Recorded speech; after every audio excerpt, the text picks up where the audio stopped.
ने की एक ही शर्त है, मुझ में मन लगाए, मेरा ध्यान लगाए। इस संबंध में एक विचार और है। आपका ध्यान लगाते समय मन में केवल आप रहें और संसार का कोई विचार बाधा ना डाले। इसका कोई तरीका तो होगा? हाँ, एक आसान तरीका तो है, परंतु वो कोई विधि नहीं है, बल्कि एक गुर है, एक योगिक कला है, जिससे ध्यान लगाने में बड़ी सहायता होती है। वो आसान तरीका, वो योगिक कला क्या है मधुसूदन? सुनो अर्जुन, संसार के झमेलों से बचने के लिए मनुष्य एकांत में बैठकर मन को प्रभु के ध्यान में लगाए, क्योंकि एकांत में मनुष्य अपने भीतर झांक सकता है। परंतु ध्यान लगाने के लिए अपने अंतर में झांकने की क्या आवश्यकता है? हे अर्जुन, तुम भूल रहे हो कि परमात्मा का अंश अर्थात आत्मा मनुष्य के भीतर ही वास करती है।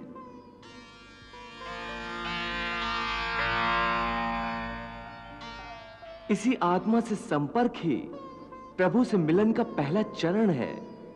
इसलिए हे अर्जुन, जो मुझसे मिलन चाहता है उसे सबसे पहले अपने अंतर में ही झांकना चाहिए। और यह तभी संभव हो सकता है जब मनुष्य का अपना शरीर उसके नियंत्रण में हो। यदि देह काबू में ना हो तो मनुष्य को ध्यान लगाने का उद्देश्य नहीं मिल पाएगा। हे योगेश्वर, ध्यान लगाने का अंतिम उद्देश्य क्या है? ध्यान योग का उद्देश्य परमात्मा से संपर्क करना होता है।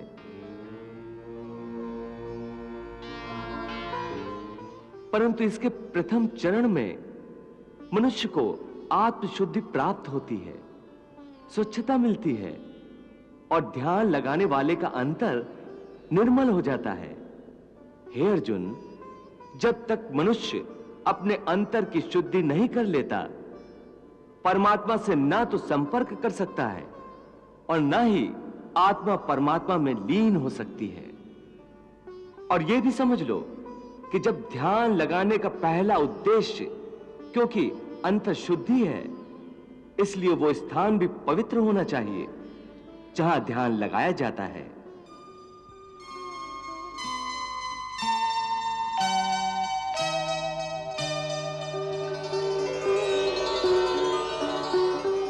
हे अर्जुन, मेरा ध्यान लगाते समय मनुष्य को चाहिए कि वो अचल बैठकर अपनी पीठ, सिर और गले को समान और सीधा रखे और अपनी दृष्टि को अपनी नाक के अगले भाग पर इस तरह जमाए कि दूसरी सारी दिशाएं आंखों से ओझल हो जाएं।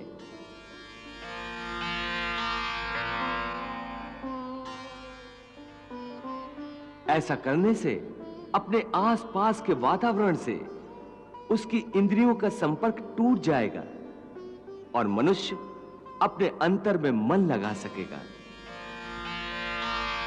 हे पार्थ, समम काय शिरोग्रीवम धार्यन् न चलन स्थिरा संप्रेक्ष नासिकाग्रम स्वम दिशश्चान अवलोकयन्। हे मधुसूदन, यह तो बड़ा ही सहज और अच्छा तरीका है। इस ढंग से तो कोई भी मनुष्य आसानी से ध्यान लगा सकेगा। यह ठीक है अर्जुन, परंतु वो मनुष्य मुझ में ध्यान नहीं लगा सकेगा जिसके जीवन में संतुलन ना हो। ध्यान लगाने में सफलता के लिए मनुष्य को संतुलन का पालन करने वाला होना चाहिए। मेरे भक्त को चाहिए कि वो ना इतना खाए कि यूं लगे जैसे वो केवल खाने के लिए जीता है,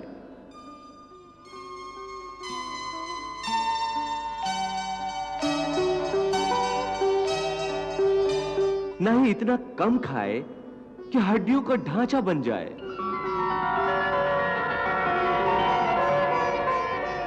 न इतना सोए कि दिन को भी रात समझे, न इतना कम सोए कि रात को भी रात न समझे।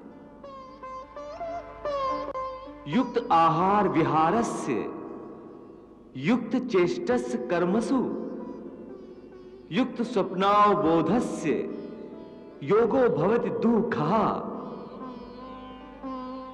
यदि सुख मिले तो खुशियों से नाचने न लगे,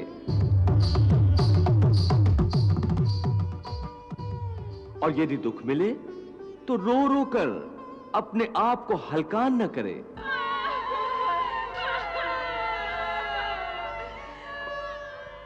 दुख सुख की हवा के झोंकों से न भड़कने बुझने वाला मनुष्य उस दीपक की ज्योति की भांति होता है जो तेज हवा में भी सीधी और अडोल रहती है।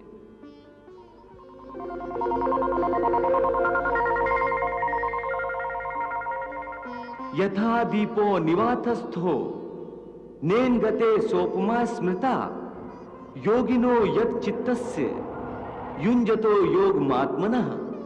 हे योगेश्वर, ये दुख सुख, ये प्यारी नींद, ये भिन्न भिन्न और स्वादिष्ट भोजन तो आप ही का वरदान है। फिर इनका भरपूर आनंद ना लेना ध्यान योग के लिए क्या आवश्यक है? हे अर्जुन, मैंने सुखों की माया मनुष्य के लिए ही रची है। वो इन सुखों का आनंद अवश्य ले। मैं ये नहीं चाहता कि मनुष्य दुख में रहे, दरिद्रता में रहे। मैंने आनंद की रचना ही इसीलिए की है कि समस्त प्राणी जीवन में आनंद से रहें। परंतु इस आनंद में